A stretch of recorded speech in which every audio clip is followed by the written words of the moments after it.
اعوذ باللہ من الشیطان الرجیم، بسم اللہ الرحمن الرحیم۔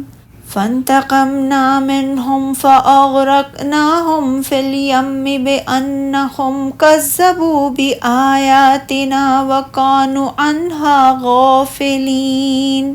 وَأَوْرَثْنَا الْقَوْمَ الَّذِينَ كَانُوا يُسْتَضْعَفُونَ مَشَارِقَ الْأَرْضِ وَمَغَارِبَهَا الَّتِي بَارَكْنَا فِيهَا وَتَمَّتْ كَلِمَةُ رَبِّكَ الْحُسْنَى عَلَى بَنِي إِسْرَائِيلَ بِمَا صَبَرُوا وَدَمَّرْنَا مَا كَانَ يَصْنَعُ فِرْعَوْنُ وَقَوْمُهُ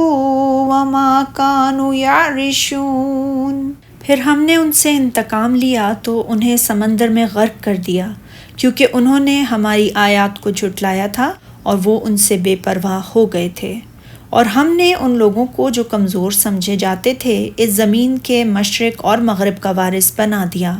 جس میں ہم نے برکت رکھی تھی۔ اور اے نبی، اس طرح بنی اسرائیل کے حق میں آپ کے رب کا اچھا وعدہ پورا ہوا، اس لیے کہ انہوں نے صبر کیا تھا، اور ہم نے فرعون اور اس کی قوم کا وہ سب کچھ تباہ کر دیا جو کارخانے وہ بناتے اور جو محلات کی عمارتیں وہ اٹھاتے تھے۔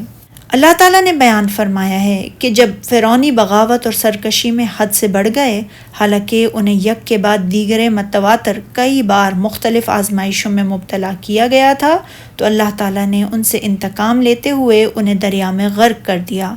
یہ وہی دریا تھا جس میں اللہ تعالیٰ نے موسیٰ علیہ السلام و بنی اسرائیل کے لیے راستہ بنا دیا تھا، اور بنی اسرائیل کے لیے راستے بنا دیے تھے، اور وہ سلامتی کے ساتھ دریا کو عبور کر گئے تھے۔ پھر ان کے تعاقب میں جب فرعون اور اس کے لشکر اسی دریا میں داخل ہوئے تو یہ راستے ختم ہو گئے، دریا کا پانی حسب سابق مل گیا، اور فرعون اپنے تمام لشکروں سمیت غرق ہو گیا، کیونکہ انہوں نے اللہ تعالیٰ کی آیات سے نہ صرف غفلت کا مظاہرہ کیا بلکہ ان کی صریحاً تکذیب بھی کی تھی۔ اللہ تعالیٰ نے یہاں یہ بھی بیان فرمایا ہے کہ فرعونیوں کو غرق کرنے کے بعد اس نے ان لوگوں کو جو کمزور سمجھے جاتے تھے، یعنی بنی اسرائیل، ان کو زمین کے مشرق و مغرب کا وارث بنا دیا۔ امام حسن بصری اور قتادہ فرماتے ہیں یہاں زمین سے مراد ملک شام ہے،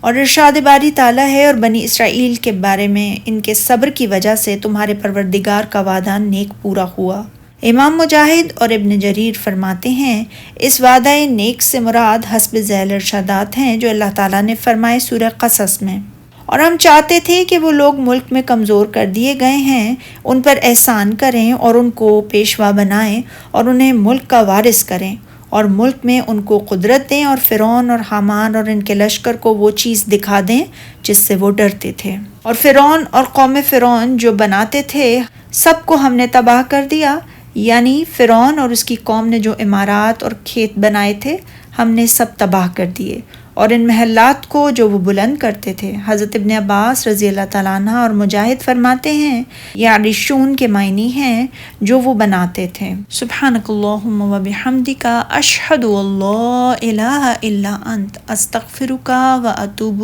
الیک۔